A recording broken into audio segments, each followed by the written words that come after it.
Dada. Hmm? Yes. One.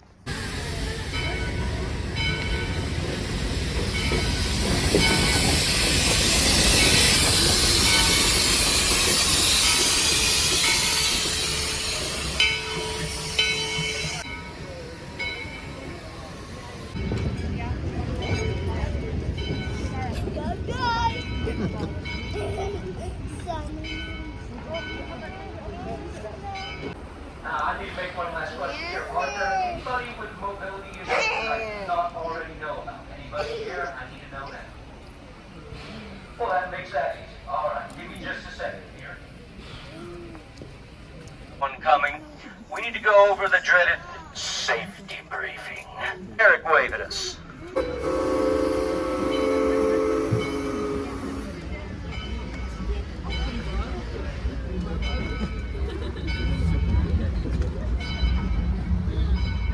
It's not scary, huh? Everybody wave at Janelle. She likes making new friends.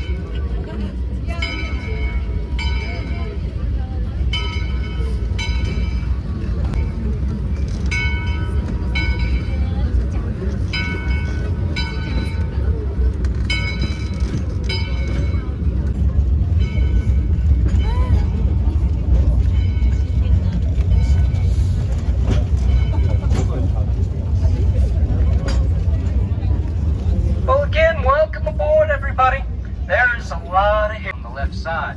Now, all the equipment you see there, except the green number 5, but it does include the nifty little Ford Model A rail car that's hanging out down there. 2 steam locomotives we're operating here. These freight cars you're riding in. Everything we've got, except the green number 5 and the black number 402, came from the West Side Lumber Company, Tuolumne, California. They're about 100 miles to the north of us. They were the very last American logging company to operate steam locomotives. Here at home, this was Madera Sugar Pine Company, one of the largest, most profitable in this area. They operated 1898 till 1931, when they voluntarily went out of business and then scrapped everything they owned. 5 wood-burning steam locomotives, 4 of which were shays like in front of you. Rolling stock, even the track was scrapped. That's why we had to purchase this stuff from the west side, bring it here. We relayed track on the line Madera Sugar Pine Company used 1908 through 1924. Again, to our left, this beautiful scenic overlook, courtesy of a 2017 wildfire that nearly wiped us out. That ridge line is Spectrum Mountain, burned in the same fire, and the backside's even worse. Are you staring at those tallest, biggest trees over the ridge, dwarfing all the others? Those are giant sequoias you're looking at. That is Elder Grove up there on National Forest land. Sorry, folks, the tracks haven't gone there in 100 years. To the north, that granite peak, beautifully covered in snow, that's Raymond Mountain, 8,500 feet. That's the ultimate destination of these tracks, the opposite direction. Jackson Road, over where the pizza joint is the railroad you're traveling on. Snakes to the bottom of the canyon. Mill site was about a mile downstream of us. I live down there. There's pretty much nothing left of the mill itself, all gone. Logging first began in this area in California, 1874. California Lumber Company, first in the area. They were right here on this property, east side of the ridge. They were followed by Madera Flume and Trading. They didn't make it. Foreclosure was bought up by the brand new Madera Sugar Pine Company, which turned out to be by far the largest of the 3. For a total up here, nary a tree replanted. By the time they had walked off in 31, they had clear cut, get this, 30,000 acres to the ground. They left devastation in their wake. Of course, you see 150 to 250 to go before it reaches full mature size again, so I'll translate that for you. You're looking at a bunch of tree teenagers out there. Even the largest, look at the 8 times as fat at the base. These trees are massive.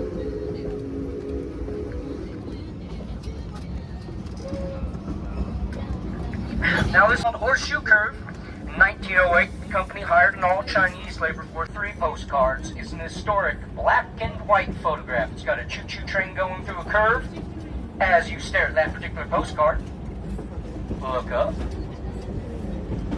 Check out the postcard. We'll look up again. You are here, right now, same spot as the train is in Redwood. They do not have a pine needle. They've got a flat segmented leaf instead. And they've got a deeply fissured reddish-brown bark that looks like redwood bark tree. All the oak trees you will see at this elevation, every one of them are California black oak. All the other oak trees grow at lower elevations. Now we got dogwood here in the understory. It's beautiful in the springtime and also in the fall, but at this point all its leaves have turned mushy and fallen off. We also get hazelnut out here, same as in your coffee. Hazelnut grows naturally out here. We get all kinds of trees. It's the pine trees, though, that the loggers had really come for. Those are by far the largest tree on the planet. They've been recovering well. They've got the long pine needles, about 8 to 10 inches, and the bark has got the big scales on it that turn orangish or yellowish. That's the easiest way to tell it from a distance. Not to be outdone. Again, here comes that sugar pine in the center. These are the third largest trees on the planet, right behind the 2 redwoods. Up in the crown and all over the ground, its claim to fame as it grows the world's longest pine cone, 10 to an extreme cases, 26 inches in length. These tracks we're riding on right now are narrow gauge. They're about 30, well, they're exactly 36 inches apart. There's no about it. Standard gauge is 56.5 inches. Madera Sugar Pine Company love to boast to everybody. We've got 140 miles of narrow gauge track on our books. And that's the asterisk there. Don't let them bamboozle you. What they really have are 10 to 25 miles that move around a lot. Again, the mill site's at the bottom of the canyon. They have logging camps, temporary camps all over these mountains, and the rail lines run out to them. Only takes about a year or 2 to run out trees around most camps. Not a problem. It was built on skids. You pack it on the train, haul it away, drop it off somewhere else. When you run out of camps along the rail line, you come out with an empty train and a whole bunch of workers. You rip the tracks up and you take them with you as you leave. Rails, plates, sometimes even ties get reused. You see, folks, they are not a railroad. They're a logging company. To them, this is nothing more than a glorified tractor. They're going to be cheapskates about it the whole way, and they left a lot of abandoned railroads out here. That includes Mill Canyon Road. That little muddy road below you does not look like much, I know, but that is the very last railroad line they ever used out here.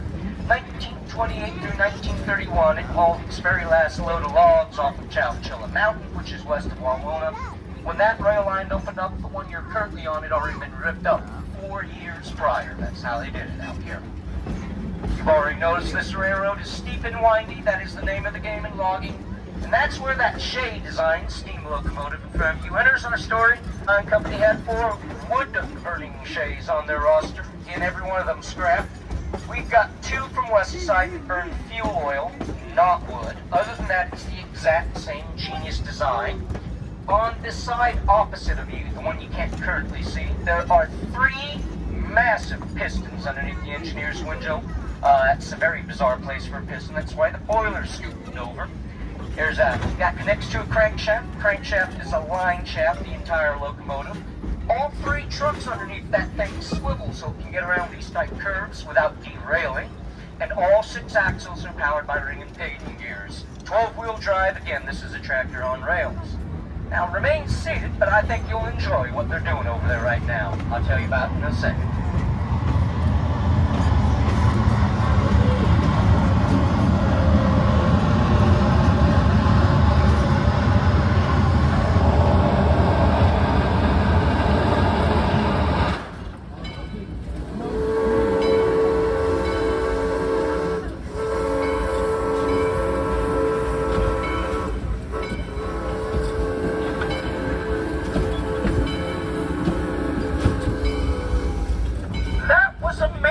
Procedure called a blowdown. Little backstory here, I was a service plumber when I first showed up here. What you just saw is a water heater flush on a locomotive. Big old boiler up there. So always constantly boiling, making steam. All the sludge, sediment, and scale, it settles to the bottom of the boiler. If you leave it, the heater lasts longer than your neighbor's. And yes, folks, that is the only free plumbing call you'll ever get out of me. 96. I'm sorry, folks, I have not had enough coffee. She was built in she is still going strong. She is 84 VS, narrow gauge say to ever leave the factory. Standard gauge got up to 200 tons, but for narrow gauge, 84 tons, she's the heavyweight champion. At the end of our 4-mile trip today, she's going to go through a mere 400 to 450 gallons of water. And to boil that much water, about 30 to 35 gallons of fuel oil. It seems like a lot. I fire these locomotives, trust me, it really isn't. That's not much at all. 600 and 800 guys at any given time for their off. If you're currently riding in a car with a roof on it, 80 of what you are sitting in stacked high with logs each and every day. That's about 50 million board feet in a given year. 1.5 billion board feet, all three companies, 60 years. That is enough to go around the world, the equator, 11 times. Much worse. The most dangerous work to be found out here is after that tree is already on the ground, already turned into logs. You still got to haul the logs through the forest to the train.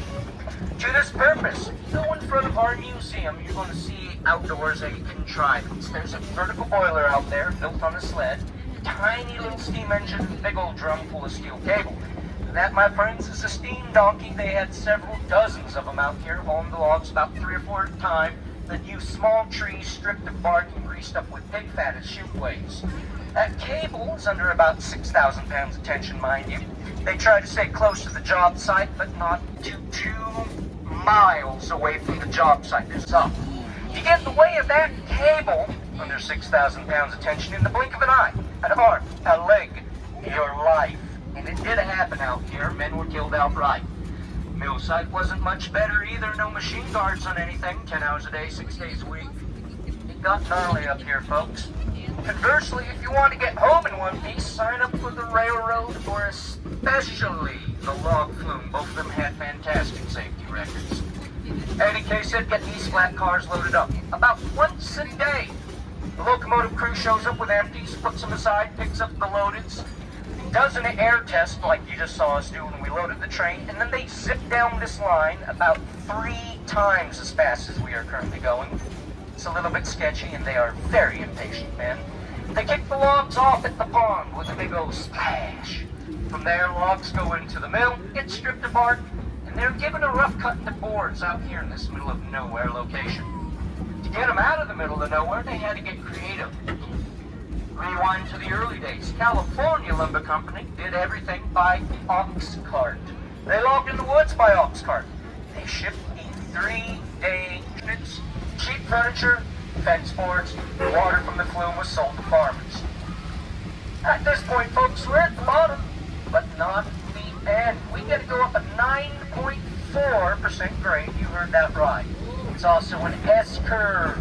Remain seated, but you're going to enjoy this. This is your first glimpse of what a Shea is meant to do. They just chew up mountain grades.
Sources of water from the hillside at Sugar Pine.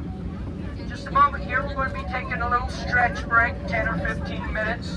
I do ask a couple things. First, please remain seated till we come to that full and complete stop. The engineer will toot the whistle exactly once. That's a stop signal. Now, while we're here, feel free to explore the immediate area. Watch out, it's still muddy out here. Also, I ask, stay out of the creek. It's home to little critters that do not appreciate being stepped on, so just don't. There are restrooms here for your use, and by all means, take a closer look at that marvelous contraption hauling us through the woods. The business end is on the opposite side there. Also, while we're here, no doubt you're going to find cool things: pine cones, walking sticks, cool rocks. Here in the Sierra National Forest, we call them leave 'em rats. You have to leave 'em right there. I say, it's a joke, son. But seriously, do leave 'em there. Yes, I'm a fan of foghorn leaves.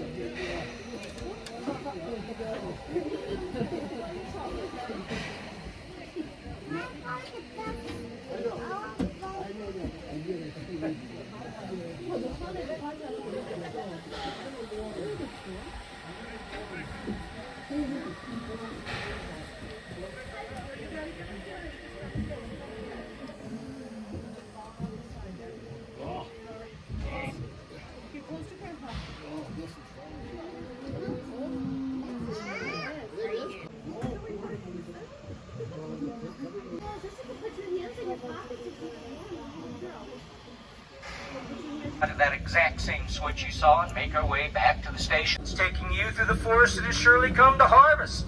For the next 20 minutes or so, it's again the early half of the 20th century, and you are deep in the frontier. And your work, there are telegraphs, not telephones. Instagram, that might be some new service from Western Union, and TikTok, well, that's what the clock does. There's considerably less people in your world, and nothing is for certain, not your health, comfort, or good fortune.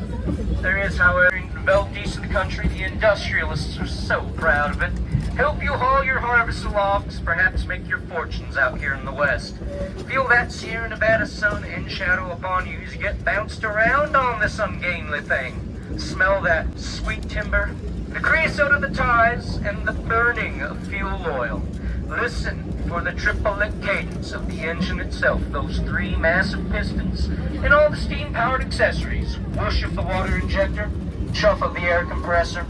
Perhaps you build up a little too much steam in at exactly 200 pounds a square inch, the safety lifts in their showy display, and you can listen to the engineer play his tune on the whistle.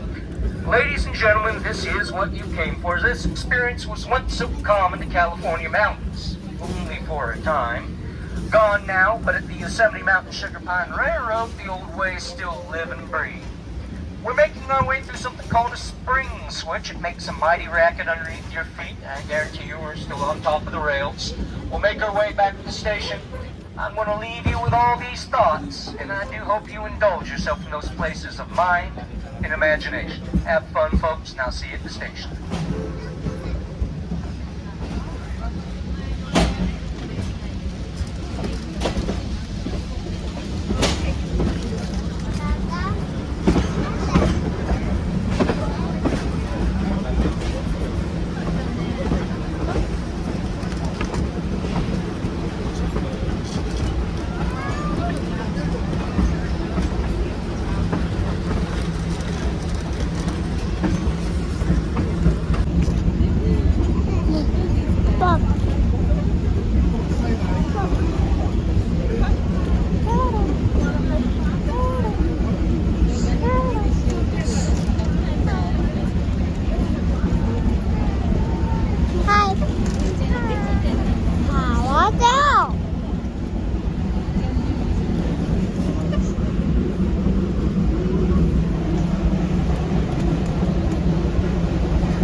Sugar Pine Company come to an end of their run. That was in November 1931. Early years of the Great Depression. They didn't have a name for it yet, but it was bad and it was not going away. Madera Sugar Pine Company was not out of money. They were out of trees. 30,000 acres cut to the ground. They needed more land. Problem number two. They're sitting on top of 2 years worth of unsold timber in Madera, California. They know what's coming their way. Board of directors decides to get while the getting's good. Last load of rough cut leaves the mill site below us by the flume, end of November 31. When it does so, mill foreman ties down that mill whistle for a full 10 minutes. Signals an end to the company's run.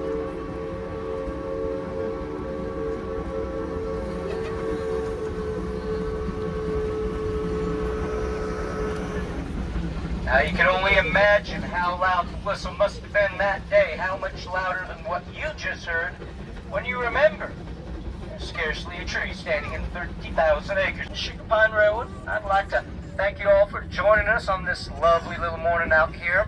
We're coming back into the station. Again, please remain seated till we come. Now your story does not have to end there.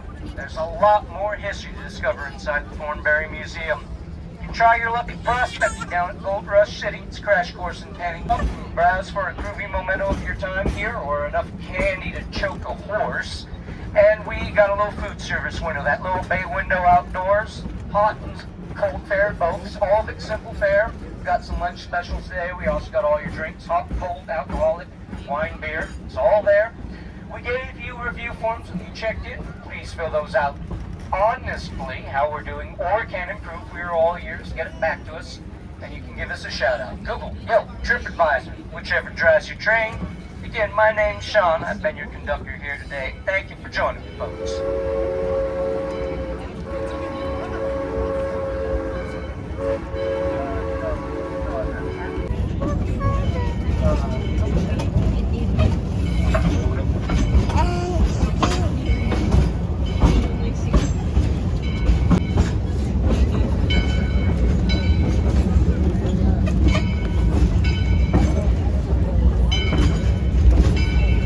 Join me in thanking those two men up in the cabin number 10, making her operate the same as she did in the days of logging. On your right-hand side, you can see them up there in the window, wrangling the fire, boiling the water to make steam. Your fireman today is Cole Lawrence. On your left-hand side, spinning that steam to drive us around the forest, your engineer today is Aaron Peck. Let's give them both a big round of applause, and you will need to make it loud so they can hear.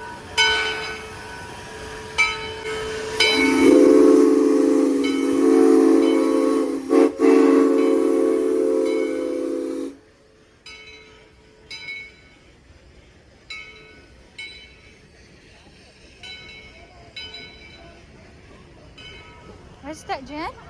What was that? Huh? It's the train. Choo-choo. Choo-choo.